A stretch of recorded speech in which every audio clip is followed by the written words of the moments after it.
It looks like you're scoring points by taking care of Mom. But don't forget, this house isn't going to you or my brother. I'm the eldest, so remember that. Emily, my sister-in-law, declared as she crossed her arms and glared at me while I was washing dishes in the kitchen. Today, the whole family gathered at our home to celebrate my father-in-law's retirement. I simply complimented the gift Emily gave to my father-in-law, saying, "It's really lovely," while we were cleaning up afterward. How did a conversation about a gift turn into one about inheritance? And eldest. While it technically means the firstborn, it's not a term I'm used to hearing, so I chuckled awkwardly. Scoring points. That's not what I... Before I could finish, Emily snorted and left the room. I was left alone, watching her walk away. My name is Monica. I'm 32 years old and a stay-at-home wife.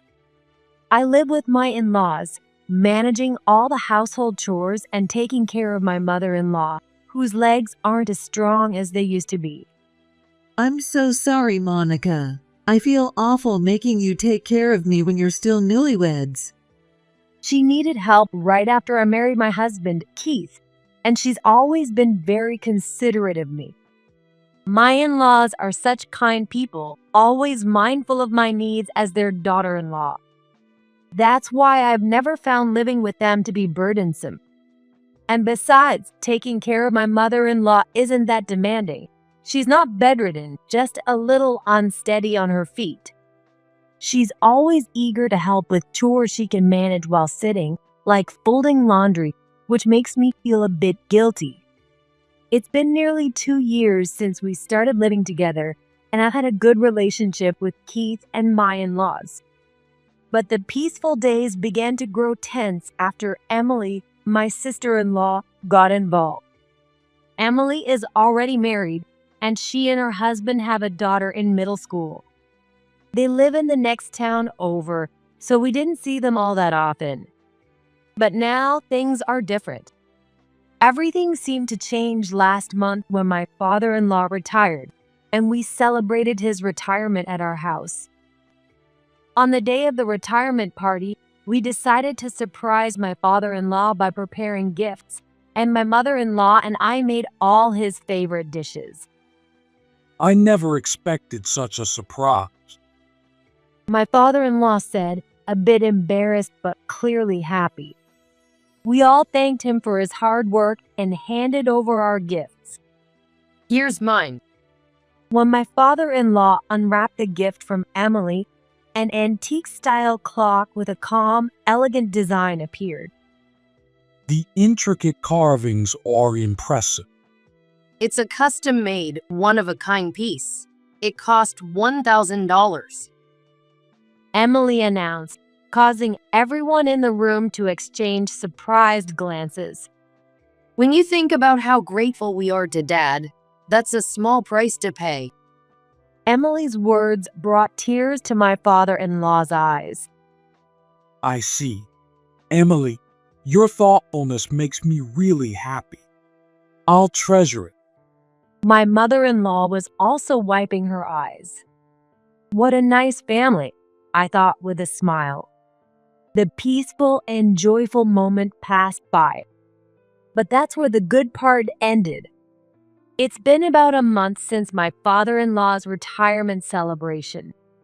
For some reason, Emily has been visiting my in-laws frequently. I've come by again. Get me some tea, will you? Here we go again, I thought with a sigh, but I had no choice but to make the tea. I told myself it was just another task while serving my in-laws, and that made it easier to bear. But Emily's frequent visits were starting to bother me. First, she always came alone. It was the same on the day of my father-in-law's retirement party. She has a husband and a daughter, but they never seem to come with her.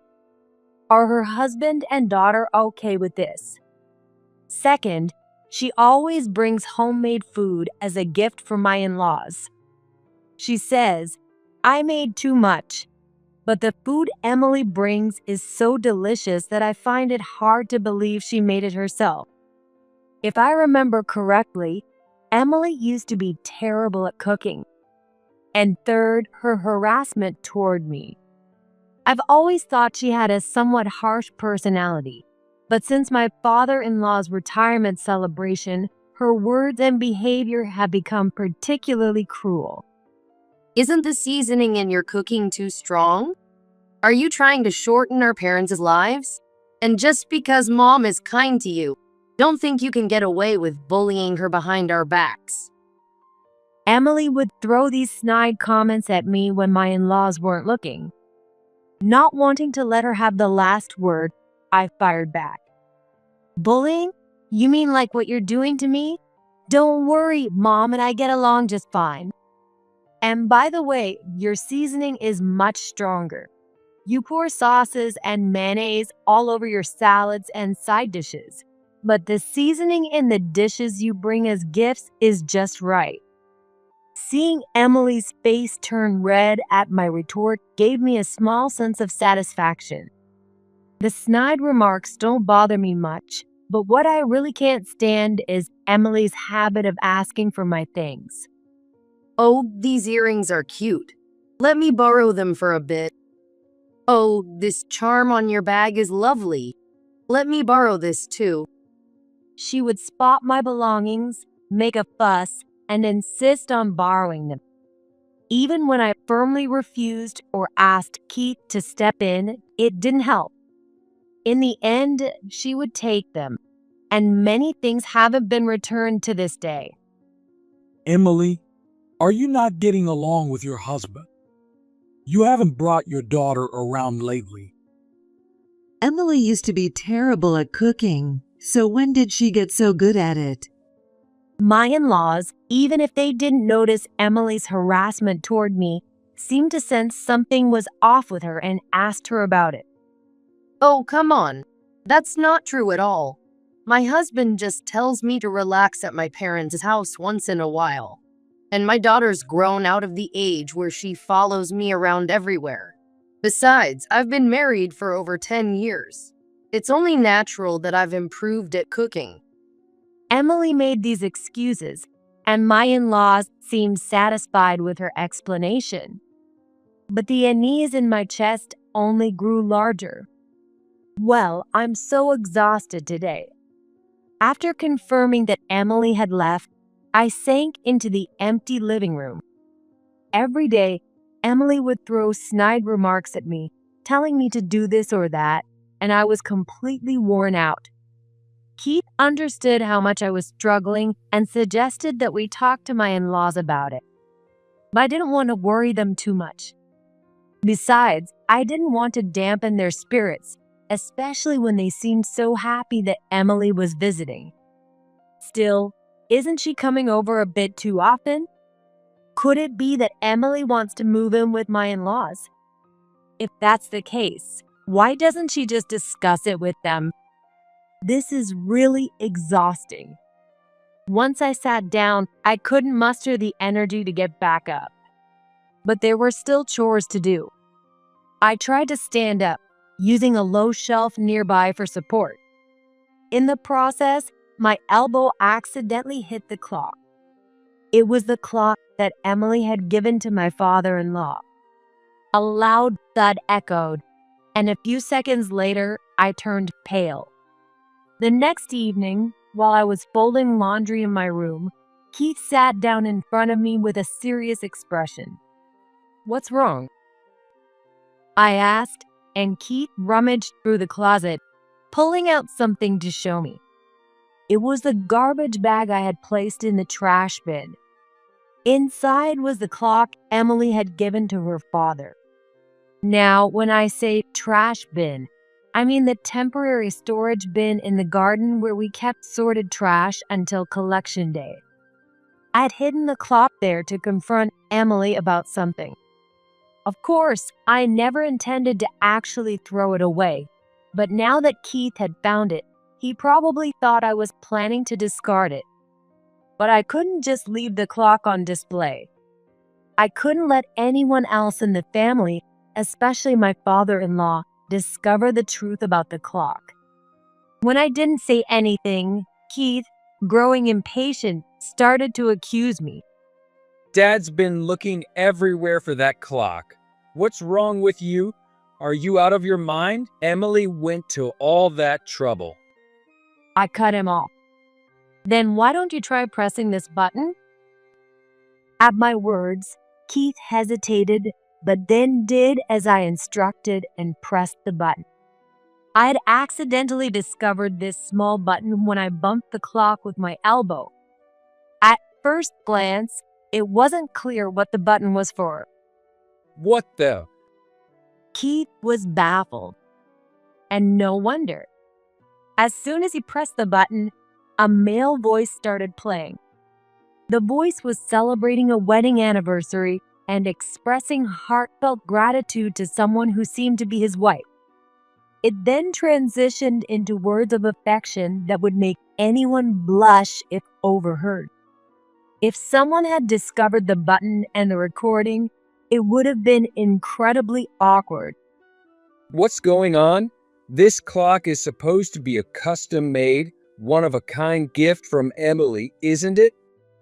Keith blushed, confused, and tilted his head. I don't understand, but one thing's clear. This wasn't made for your dad. I couldn't figure out how to turn off the recording, and in my panic, I just thought I had to hide it. In hindsight, I realized that wasn't a solution at all. It's only natural that the missing clock would be noticed immediately. Looking back, I might have been too exhausted to think straight from dealing with everything every day. So that's what happened. I'm sorry for jumping to conclusions and blaming you. But if Dad finds out you tried to throw it away, he'll be really hurt. Keith gently patted my head. I'm sorry, you're right. I should have talked to you about it first. I was confused too, so it's understandable. As Keith and I were apologizing to each other, the door to our room opened. There stood my father-in-law, and both Keith and I turned pale. Sorry for eavesdropping, but can you explain what I just heard from the beginning? Just as Keith had mentioned earlier, my father-in-law had been searching the entire house for the clock. Realizing we couldn't keep it from him any longer, Keith and I explained everything to him. A few days later, Emily came to visit as usual. She had brought something with her again, holding a paper bag as she entered the living room. But as soon as she stepped in, she noticed something was off about the atmosphere. It was understandable, given that my in-laws and Keith were sitting there with serious expressions. What's going on? Why are you all looking so scary? Oh, here, I made this for you all today. You can add it to tonight's dinner. Just sit down. Keith interrupted her, and Emily reluctantly sat down. What's going on? Emily, now visibly uneasy, watched as I took out the clock and placed it on the table, pressing the button. The voice of an unfamiliar man played, expressing gratitude to a woman named Kate.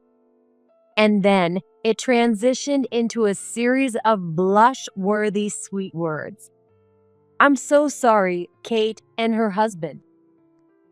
I apologized silently in my heart. There seemed to be no stop button, so once the recording started, it couldn't be turned off. When I glanced at Emily, her face was a mask of shock, her complexion ashen.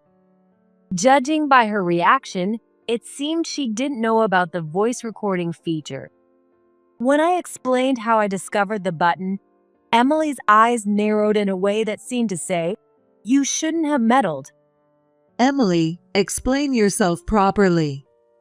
My mother-in-law's voice, usually gentle but now firm and steady, made Emily flinch. Surely it's just a mistake. It must be an error from the manufacturer or something. Emily stammered, her eyes darting around nervously, but her words lacked any credibility. When my father-in-law barked, "Stop lying and tell the truth," Emily's eyes welled up with tears as she began to speak. First of all, this clock wasn't a custom-made item from Emily at all. She had taken it from the home of one of her mom friends with whom she was close without permission. That friend was Kate. Apparently, Kate had happily mentioned that it was a gift from her husband for their wedding anniversary, but Emily didn't like that. How selfish. Moreover, after taking it, Kate had asked her, "Have you seen my clock? It's missing," which put Emily in a difficult position.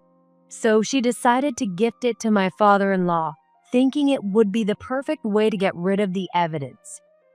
As I listened to this, I was utterly astonished. How could she even come up with such an idea? Keith and my in-laws must have been even more shocked. My father-in-law had a look of resignation mixed with sadness, while my mother-in-law furrowed her brows, her shoulders trembling. Could it be that the food you often bring as gifts? Keith asked, and Emily raised her voice. So what if it is? It's way more popular than anything I could make. So what choice did I have? Driven by her emotions, Emily started spilling everything. It turns out, not only the clock, but even the gifts she had been bringing were things she had begged off of Kate. While I wondered why Kate would go along with such requests, knowing Emily, she might have been too forceful, leaving Kate unable to refuse. I felt a deep sympathy for Kate, whom I had never even met. Taking something someone cherished without permission, and then using it as a retirement gift for your father. Do you realize what you've done? My father-in-law's words were cold, and the tension in the room became palpable. Emily, who had been shouting moments before, fell silent, a nervous sweat forming on her forehead. It's a crime. My mother-in-law added coldly, driving the point home. I'm so sorry, but my husband is always busy with his work and doesn't pay attention to me, and my daughter ignores me. I was so stressed. I felt like I was going to lose it. And then at home, Monica is the one everyone dotes on. I'm your daughter. Emily's tearful excuses, sounding more like a tantrum from a child, were met with silence. No one was there to comfort her. My father-in-law stood up and made a phone call. Could he be calling the police? But after a while, the person who arrived was Emily's husband, Ken. Having left work early, Ken listened to the story from my father-in-law and apologized profusely to all of us. Ken explained that Emily had been involved in constant conflicts with others, and her affair was recently discovered, leading them to discuss their divorce. Well, no wonder their daughter ignores her.